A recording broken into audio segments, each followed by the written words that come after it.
So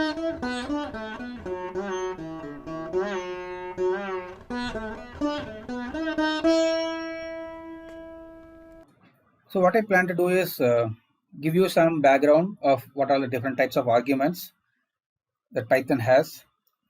Then we will use the classes that we have at 8 and 8 between 8 and 10 to practice some of those things what we learn now. Okay, that will be a good combination. Maybe next class tomorrow we'll have a lab. Now function parameters. As I mentioned earlier, parameters are the names listed in the function's definition. So what the function receives are the parameters. Arguments are what is being passed on by the caller. So it is during the invocation of those functions, what gets called or passed by the caller are called arguments. So you can understand that parameters is the names that appear on the definition of functions in the parameter list, and the arguments are the ones which are getting passed down by different invocations of the same function. So that's the naming convention.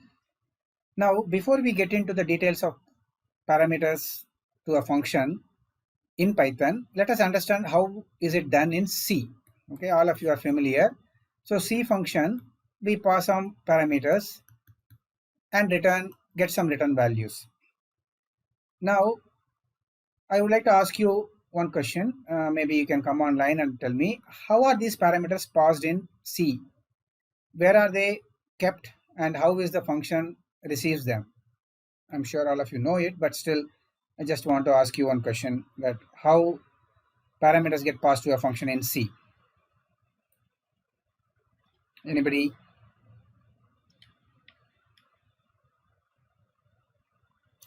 Okay, yeah, pass by value is okay. I am asking, how is it getting passed?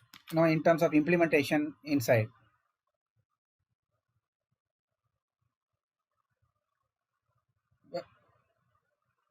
Uh,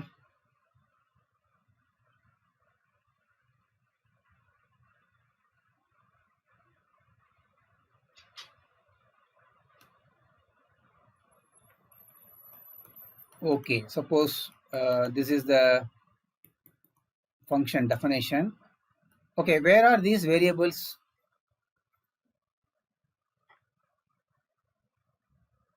Okay,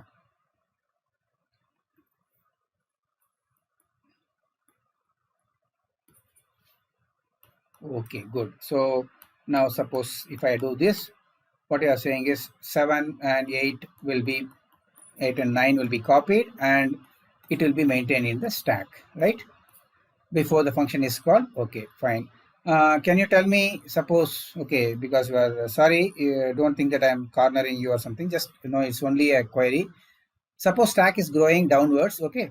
It could go, this is a higher address and this is a lower address. And are you aware that stack can grow both ways? Either it can be towards from higher to lower address or lower to higher address. Okay, so that I think we discussed in the first class itself. So where are these 7, 8, 9 would be if this is growing downwards? Will it be 7, 8, 9 or 7, 8, 9?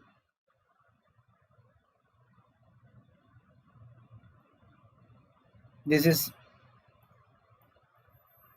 okay, no problem. Yeah, I'm not asking only you. Anybody can answer top of whatever you have mentioned. So stack frame is correct. It is in the stack, and even that I would like to correct it a little bit. But in case if it is all in stack, um, and if I am saying that stack is growing in this direction, I want you to anyone to tell me whether the parameters are like this 7, 8, 9. Will you find 9, 8, 7 like this, or 7, 8, 9? Will you be seeing it in the stack? Anybody? I'm calling this as a and I'm calling as B. Somebody can say it's like A or it's like B.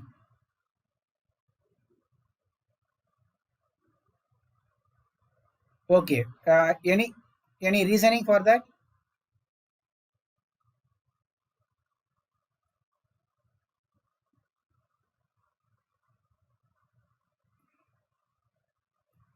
Very good, very good. So you cannot have one convention for printf and another convention for other functions. So C language defines that the parameters have to be passed from right to left. The number of parameters are listed in the function. You are right, okay, right to left. And since the parameters are 7, 8, 9, and the stack is growing like this, so 9 will be passed first, then 8 and 7. The stack will be, so inside the function, the stack will be somewhere here, right? And then when you come out of the function, the stack would have come out and then it will be somewhere here. So the stack frame is whatever you have mentioned is in between them. Okay, good. So far, so good. Now, one more question I have. Sorry, I didn't answer that. Okay, A. It is A.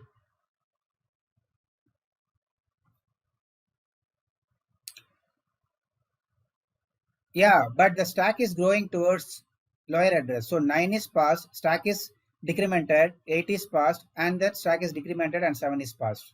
Do you get it? Okay. So in a processor, in a given CPU, you know that Intel has always the it will be going towards the lower address. Intel processors always going towards the lower address, but ARM processors they have a flexibility that they have four types of stack implementation. Okay, maybe sometime later I will tell you how. Okay, maybe we are discussing here, I will tell you here itself. See, ARM processor has a flexibility of organizing the stack in either growing towards the lower address or the higher address. Okay, stack can grow in both direction. So only thing is when you bring up the ARM processor, you can set it up for one of this direction, then it will be continuing like this. Okay, now even when the stack is getting implemented like this in a processor, you know that stack is implemented using the stack pointer. Okay, that is a separate register. In ARM, in a 32-bit processor, it is R13 is the stack pointer register. This will be the stack pointer can be, okay, let me just assume that this is stack pointer. We can implement the stack either after pushing some item, I will go towards the lower address. This is lower address. That means I will decrement it and then push the next value. So putting it into the stack is push, you know that, and taking it out from the stack is pop. But the stack could be implemented in another two ways. Even if it is low, going towards the lower address, I can have a stack implementation in the hardware that the register is always pointing at an empty location. This is empty, okay? Empty. That means when you are pushing something, that value will be pushed here and then decremented here. Okay. Other implementation is even though stack is growing down, it is always pointing at a full location. That means already the stack is having an element. So when you are pushing something, it will be decremented and then the item is pushed, new item is pushed. So either you can have decrement before or decrement after in case of if it is going down. Similarly, if it is going up, increment after or increment before, why push the value. So whatever you do, you will do the reverse of it to get it out of the stack. Okay. So when I say that a memory, a processor or a program has a stack memory and a heap memory, that means the stack pointer which is pointing at is pointing at the stack area and the heap is handled by malloc, whatever you guys have implemented or library functions you have seen. So the stack is implemented in a processor like this. Now coming to a answer on whether the parameters are pushed in the stack and right to left is correct. Okay, and in C it is like this, whereas if you have heard of the language Pascal, they do it from left to right. Okay, Pascal says no, left to right. In Python it is the same as C because we have the C underneath on Python running, so we have the same convention. Now one more thing I want to highlight to you, that it is not always the parameters are passed in a stack. Okay, you can stand corrected now. Let me tell you, in ARM processor, at least let me tell you about ARM, because Intel mostly they push it through stack only, all the parameter, but Intel do some optimization. When you have a function maybe with a 4 parameters, okay, you have only 4 parameters in a function, then what they do is they pass these values, assume that they are all integers, of 32-bit value, and I am ARM processor is also 32-bit processor. These registers are not pushed into the stack. Okay, they are passed in the registers. Okay, R1, R0, R1, R2, R3. This first parameter will be here, here, and this. Okay, these are the registers will be having the values. So when you go into the function, you can directly access it from R0, R1, R2, these parameters coming into the function. Okay, so what is the advantage? You don't need to access the stack memory, okay, and then push it or read from the memory and try to get the values in your inside the function to process it. Okay, so it is much faster in terms of execution. Now the problem is you will be using up some registers while calling the function, so that needs to be saved anyway. But what happens is effectively when your compiler is generating the code, it will do such a way that the parameters are available in those registers when it is called, so that you don't need unnecessary pushing and popping from the stack. And then the function also, when it can access it from the registers, it can do it much faster rather than going to the memory. So what happens when you have parameters more than 4? Then what happens? You cannot say that, okay, I will use the remaining registers for parameter. Then there will be no registers in the CPU which will be available for you to do some processing. So there is a convention which is decided by ARM. It's called AAPS, PCS. Okay, you can Google for it and then understand about this ARM architecture parameter conventional standard. Okay, convention standard outer. So they say that if you are passing more than 4 parameters, these things, the one which are coming later, they will be pushed into the stack. Okay, so in case if you guys are writing program in C and for ARM processor, please remember, if you are writing functions which are more than 4 parameters, your performance of the functions will be deteriorated because they have to be passed in the stack and they need to be accessed from the stack, which will involve memory accesses, and it will consume more power and more time, okay, in terms of execution. Whereas if you can limit your parameters to only 4, then it will all be done in a registers and it will be much faster. Okay, so any questions on this? This I thought just I'll give you that it's not that always parameters are passed in the stack. Some architectures do some optimization and they have a convention that the parameters are available in the registers itself. Okay, so when the compiler is generating the code for this function, it will assume that the variables are there in those registers and start operating on them. Okay, and then okay, one more question before I. Okay, any questions on this? Any doubts or anything you want to ask me? Anybody? Okay, now what is the return value? Okay, that is very important as far as the Python is also concerned. How many values can you return from a C function? How many? Can you return more than one in C?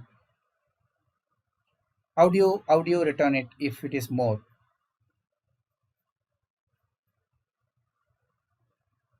Okay, so yeah, are your structure of values, but I hope you are sure you know that you cannot have an array which is a local variable and then you pass this value across. Then when you come out of the function, that frame is lost. Okay, all the local variables will be lost. So you need to have some maybe static variable which you can pass it, or you can have a static some structure which you can pass it if it is a multiple values. But another question I have, effectively, how many values are you passing it out of the function? How many number of values are coming out of the function? And not in terms of effective, from the programming perspective, but in terms of pure returning of value, how many values are coming out? Even if you are passing an array or if you are passing a pointer to a structure, how many values are you passing out? Yes. So there is only one value which is coming out of the function. Okay. Now I told you about the parameters, right? In ARM, their convention is when you are returning the value, that processor assumes the return value, not the processor, the compiler. Okay. If suppose you are calling a function and then return a value to some I, this I will be assumed to be taken from R0 into I. Okay. That means when you are when you are executing the function and coming out to a called function, the return value is available in R0. Okay, R0 to R30, 50, 60, R15, sorry, or 30, 31 are the registers inside the processor. So the convention is R0 will be the register which will have the return value. Now suppose if you are returning a long, which is a 64-bit value or long, then R0 or R1 will have the values. So that is the convention. So only one value comes out of the C function. Okay. So now coming back to Python, we already learned Python that it returns multiple values, right? We say that return A comma B. Now remember, even if this is running in a Python virtual machine, and then finally it needs to run in a processor CPU, and they have some convention, maybe it could be implemented directly in C. Your Python function could be directly implemented in C function. Okay, for optimization purposes, all the libraries of Pythons are implemented as C function. It will not go through the Python. Okay, sorry, PVM. It will be bytecode will only be there. It will be a directly compiled version of library which is running on the CPU. Now if they need to perform the using the CPU, assume that it is running on ARM processor, then the convention is that only one value, or even the C program says that only one value can come out of the function. Now how does the how does the Python support you multiple values coming out of the return or parameter, or sorry, function? Or multiple values coming out of a function. How is it supported in Python? Can you tell me? I already explained, I think. When you say return A comma B, what is getting returned finally? Yes, you are right. So there is a tuple object which is getting returned. So what happens internally is the Python anonymously it create an object of tuple. Okay, so tuple objects will be somewhere here created and filled with these values, whatever you want to put, and then it has to only return a reference to the tuple, which happens to be a one value, right? A pointer or a reference. I would say pointer is you should not use it in Python.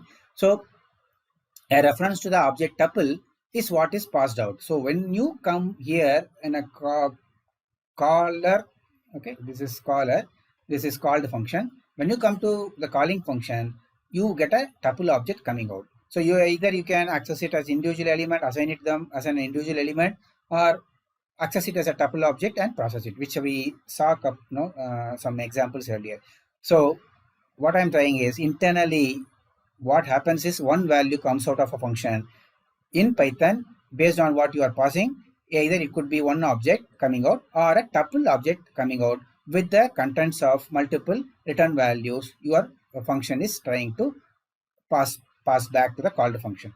So what you do in C, you do in array, you use structure to do the same thing. Here Python uses a tuple and it hides that information from the user or a developer or a programmer, that we assume that multiple values are coming out, but actually what is coming out is a reference to a tuple object which is created internally by the function and comes out. Okay, so I hope this is clear before we get into more of parameter passing and return values. Now let us see. Okay, sorry, there is some goof up in the animation.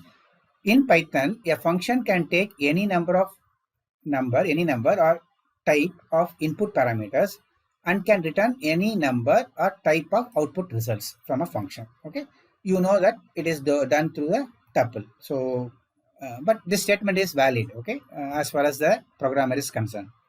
Second is, required arguments are the arguments passed to a function in the correct positional order given in the function definition. So when I say function fn, I say a comma b, then colon something something, then these are the required parameters. Okay, and it is called positional because what you pass, suppose this is the return, and then when you are calling the function, say a and b, what is happening is the position is important, and this object, reference comes here and this object comes here. So when you are inside, A and B will be pointing to the string A and B will be pointing to the string B. So it's called positional. And why is it called required? Because I cannot call this function with only this, because I am not giving a value to the next parameter. So it is a wrong invocation. It doesn't allow. Okay. That is why it's called required as well as positional argument, because it depends on the position. It will not, you cannot rearrange the order. What you are passing first will be assigned to the first argument and parameter, and the second argument will be assigned to the second parameter. Okay, I will call this here argument. I will call this as a parameter here. As I told you, the convention is which is argument and which is parameter. But the documentation or manual of Python, they intermix these things. So don't bother too much. Don't be so critical about it. But at least have an idea in case somebody asks you what is the difference between a parameter and an argument. At least you should be able to explain it. Now, a downside of a positional arguments is that you need to remember the meaning of each position. Suppose if it is A or B, okay, even then it is very important. If it is a start string and end string or whatever, so you need to know a function is accepting what type of parameters, maybe age and then address or whatever. If you are writing different parameters, you should know what is that you need to pass in which order. So that is a little confusing, not confusing, but you need to be careful, but you are likely to make a mistake in invoking it. And here the number and order of arguments in the function call should match exactly with the function definition. You cannot leave out one thing. You need to match everything. So if it is str1, str2, then you need to call it like this, which you are aware of. Fine. Now this is done. Positional or recur argument is done. This is what we normally do in any, so far I think we have done that. So a simple function definition which I have already shown you. Now one more thing, if no return statement is given, function default returns a type none. Okay, so as I mentioned, even in C, I think I told you earlier, printf returns always the number of characters that it has printed. Integer is the return value, but we never bother to even look at this value most of the time. So what happens? The compiler does not crib, because it knows that if it is an ARM processor, suppose the value returned by the printf is available in R0, but the code below does not use it. Okay, that's all. You are not assigning this R0 into some value, maybe count. You are not assigning it. That means this value is not written into the variable, and the compiler will start using this R0 for some other purpose and ignore this if it is not used anywhere down. Okay, the return value is not assigned to something, then it is ignored. But don't think that it is not coming out. The function, the library function, does not know whether you are using it or not.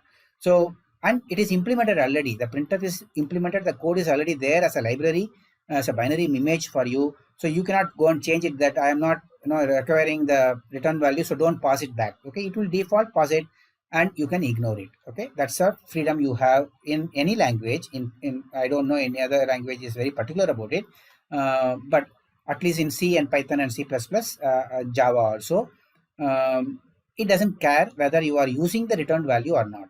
Similarly, in Python, even if you do not have a return specifically mentioned, it will pass a type called none. Okay, when we see the code example in the later section, we will analyze this also, what to do and what are the ways of doing it, analyzing it. But always you get something out of it if you don't have a return. Okay, so if more than one value is to be returned, I told you tuple object, and now a function is said to have a side effect if, in addition to producing a return value, it modifies the caller's environment. Callers means the who is calling the function, or modifies the mutable object passed to it as a parameters. So if suppose if I am calling defining a function, okay, sorry,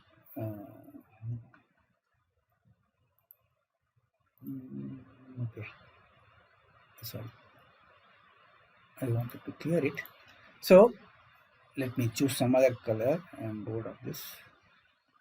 Okay, define function. I say my list.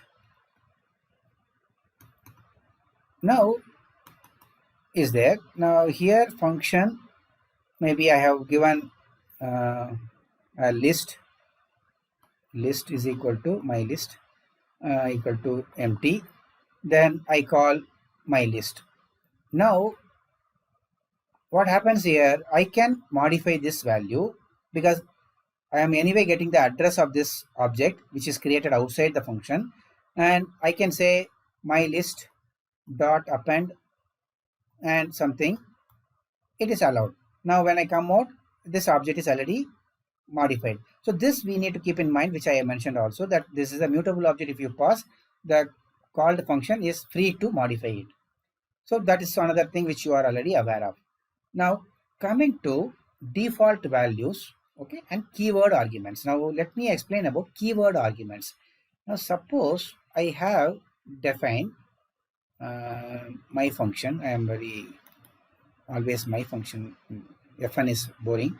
So let me say p1 equal to, or just p1 comma p2, okay, and then you have a value.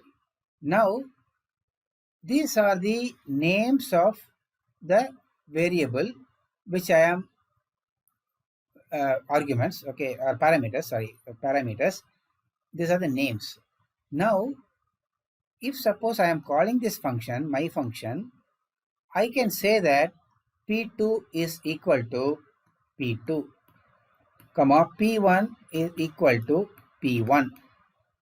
If I do this, now the compiler can relate it that this is the name given as a label or a name given as a parameter, and this is another name which is mentioned in the parameter here. So while invoking the my function, Python interpreter or compiler has the definition visible to it. So it knows the names of the parameters which are there in the function.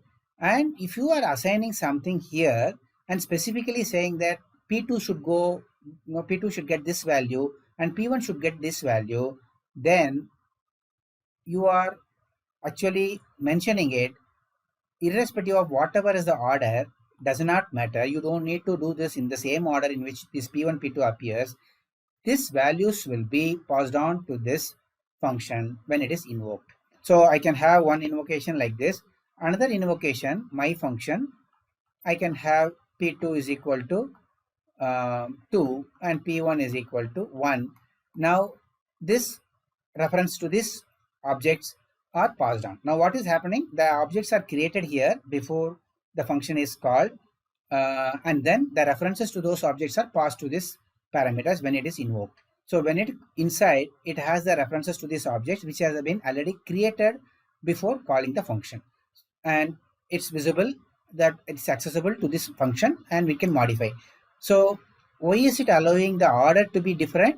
Because the name is there for it to match it, okay. So then there is no ambiguity here. You can always pass it like this, okay. Whereas if you do not give any name of those variables or parameters, and then you are calling this my function with some 2 comma 3, then it has to be clearly, it will be assigned 2 will be given to p1 and 3 will be given to p2. So this reference to this object will be given to p1 and this reference will be given to p2, so that there is no modification or changes can be done, okay. This is what is called a keyword argument. Now when keyword arguments are used in a function call, the caller means who is calling the function, identifies the arguments by the parameter names. So I am using the p1 or p2 in my invocation of that function, so that I am assigning it also specifically so that I know which parameter should get what value. If it is not there, it is got positional argument, okay. Now keyword arguments allow the caller to place the arguments out of order. That's what I mentioned. You can keep it in any order because the compiler can resolve it while calling the function. Python interpreter uses the keywords provided by the caller to pass the arguments to the function based on the order in which parameters are defined by the function. So based on the parameter defined in the function, it passes the out of order parameters, keyword parameters passed to the function while invoking it. Okay, that it will do the job of assigning them properly. Now, what is a default value? This the people from C++ will know. We have parameters which can be initialized with some value. If in case that parameter is not passed down by the caller, it will be the default value will be taken. Now, default values allow some arguments to be skipped by the caller, in which case interpreter takes care of passing their default values to the function. Now, this is little different. Default value, the assignment happens in the definition. Okay, p1 equal to p1. It is happening during the definition of the function. P2 is equal to p2. Now colon. Then you have a function. Here, when you in the definition, when you are assigning something, it is called default. Okay, it is default. When you are calling the function and then you are assigning something, okay, my p1, okay, and then p2 is equal to my p2. So when you are calling, this is calling, this is defining. So when you are assigning some value during the definition, is called default values. When you are calling, if you are assigning it, you are actually saying keyword arguments. Okay, I am saying specifically what argument should get what values while calling it. So that's why argument is used, because this is argument here. We are doing something assignment we are doing during the argument invocation, function invocation. So it is a keyword argument. So now the keyword argument and the default values can be there. Okay, you can have these two, both can be there. In the definition you could have given some default values, and while calling you could have given a keyword arguments. Then there are some rules on top of how you invoke it, okay, which maybe when we see the example it will become more clear. So clearer. So I will explain that when we see the examples in the later class today. Right now I'll tell you that there are some restrictions. Anyway, we will see some of those things here. Suppose you have given a default parameters, okay, so default values to these parameters p1 and p2. That means what? If the caller does not pass a parameter, then I will use these values which is given in the definition. So these are the keyword parameters. I am calling keyword parameters, as well as okay, maybe default values. Okay, now it is going to print inside. That's okay. Now you see here, you can imagine this is the function call of this function. I am passing both the values. Now what does it mean? There are only two parameters in the definition and I am having two values here. Then it is a positional argument, though it is not required. Okay, it's a positional argument, but it's not required argument, because even if you don't have it, I have a default value. So I cannot call them as a required, because I have given the default values here. So they don't become a required arguments, but they are positional arguments because association is positional. The first parameter is given to this, the next parameter is given to it. Okay, now what happens to these values? They are ignored. Okay, it is only when they don't have any values in the invocation, while invoking it will be used. Now since it is there, they will be ignored. So now what you print? Positional arguments. What about this here? Now A is a positional argument, which param 1 will get it, but we don't pass any value for param 2. In that case, this guy will get P2 now. Okay, that's why A P2, it prints A P2. So positional argument with a default value. Now what is this? Here you are saying, that's what I told you, this is a default value given and this is a keyword arguments given. So both are being used now. So remember, while invoking it, this is used.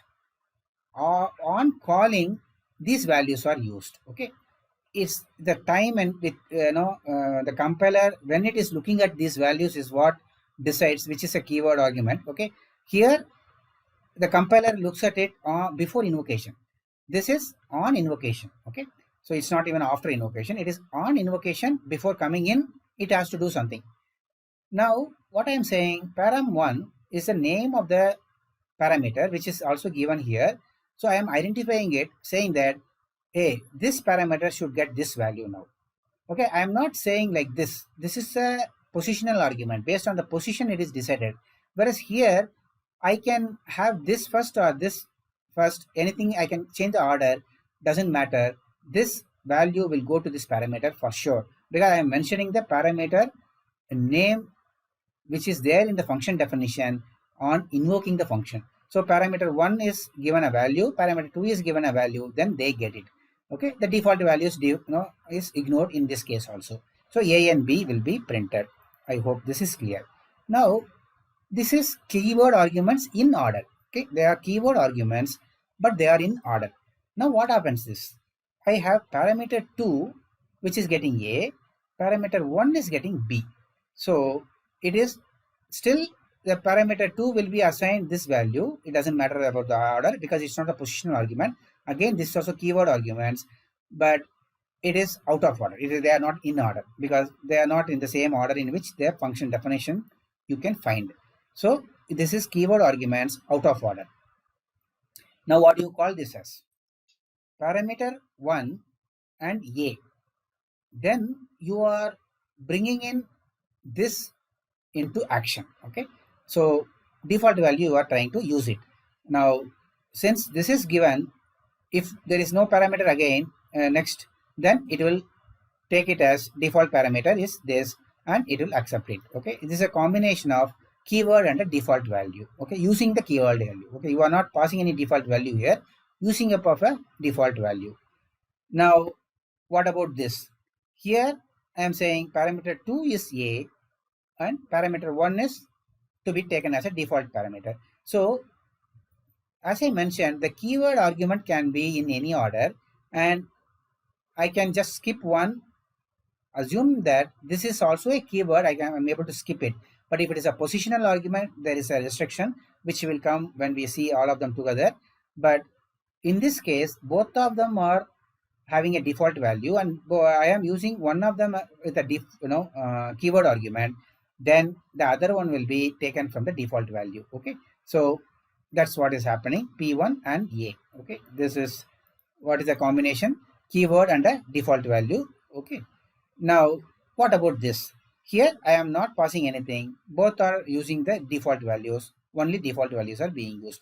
So I hope the subtle difference between keyword argument and the default value is clear. The keyword argument is while calling the function, and the default values are given during the definition, and it is used during the invocation of the function based on whether you get all the values on invocation or not. Then it will try to default use it. But there are some restrictions which I will cover. Okay, now keyword arguments can also be called as default arguments. Okay, any number of arguments can have default values in a function. Any number of arguments can have a default values in a function. I can have a function with the parameters. I can have a default values for any number. I can give any number of them default values. Mixing of default arguments and positional arguments is allowed. You are allowed to mix positional and default argument. That means what? I can have some arguments which do not have a default value, only positional values, and then some of them having a default arguments. Okay, so they can have both mixing, but the restriction is once a default argument is defined, all the arguments to its right should be all default arguments. So let me explain what is this sentence says. I have a function with a, b, then c equal to c, d equal to d. Now these two I am not giving any no default value. That means okay, that means what? From this you can know that I cannot have an invocation of this function without giving at least two parameters. Okay, two arguments or whatever. Okay, arguments. I need to have at least two arguments because there are two positional arguments and there are also required arguments. Okay, required. Now the condition here says if I start giving a default argument, then to its right I should all have only default argument. I cannot have a positional argument here. Now can you tell me why is this restriction? Okay, any idea? I hope I got what I wanted to say. I got it, explained it. So assume that I want to say A, B, C equal to this, D equal to this, and E. I say that this is not allowed. Once I start doing the default values I given, I should give to everybody. Why is this restriction given? Any idea? Any guesses?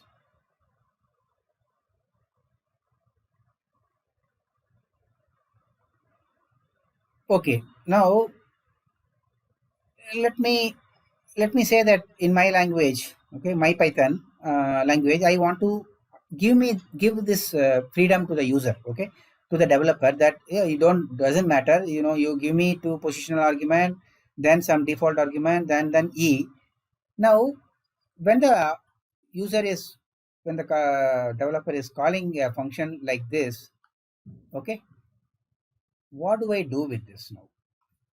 He has called 3. What is the intent of this invocation?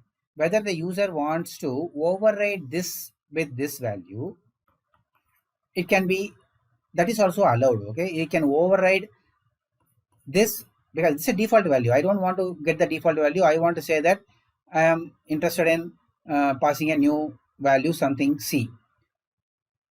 Or if the user is saying that this is belonging to this positional argument, in that case I need to give these two as a default values and then take this C as a E. And there is a more confusion coming when I say another function, another parameter I pass.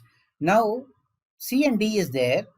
Now suppose whether I want to use that D for E and then C for this or this, there is still a question mark. I can be interested in passing the C for this or the other way around. So there is a confusion possible. There is no way a compiler can resolve these invocations if this restriction is not given. So the reason why this restriction of once you start with the default values, you have to have only default value is because unambiguous resolution. Now let me explain how you can make it unambiguous. If I have a definition, a function with a comma b and c saying that C and then D with D and then E with E. Now how can I say that this invocation will be unambiguous when I am calling this function with a comma b comma C? Now there is no question of any doubt that the C is for this. There is no question about it, and that is how the compiler will interpret it, and it will take these values for default. Now what if I say A B C 1 2? Now again this 1 will be given to this, 2 will be given, and this will be taking this E as a default argument. So unambiguous invocation of function is possible based on what you are passing. Suppose if you are calling only with A and B, no problem. I will use all of them same like this. So that is why it insists on a default value to be there for everybody. Okay, and I can even have a keyword here. Okay, keyword argument also I can use it along with this, which will be unresolved, which can be resolved without any ambiguity. Because if I am using a keyword argument, I will be saying that E equal to something, E. Then I am mentioning specifically that I am interested in assigning a value which is different from the default value. So the rest of it can be used as a default. So even then, even if I have a keyword arguments, it is unambiguously it can be resolved. So that's the advantage of having this restriction for keyword arguments. Okay, so non-default argument, that is position argument, then another name for position argument is a non-default argument, cannot follow default arguments. So you cannot say function A equal to B then C. This is a default argument. Okay, this is a positional argument or non-default argument. Okay, this cannot follow a default argument. A non-default argument or a positional argument, which is C here, cannot follow a default argument. Only Fn C comma A equal to B is allowed. Okay, that is allowed. This can be followed by any default argument, but there cannot be any non-default argument later on. Okay, syntactically, it would be impossible for the interpreter to decide which values match which arguments if mixed modes were allowed. Okay, that is the reason for this bullet. Okay, this is the reason for this bullet. So now variable number of arguments is for later stage today. We will stop here.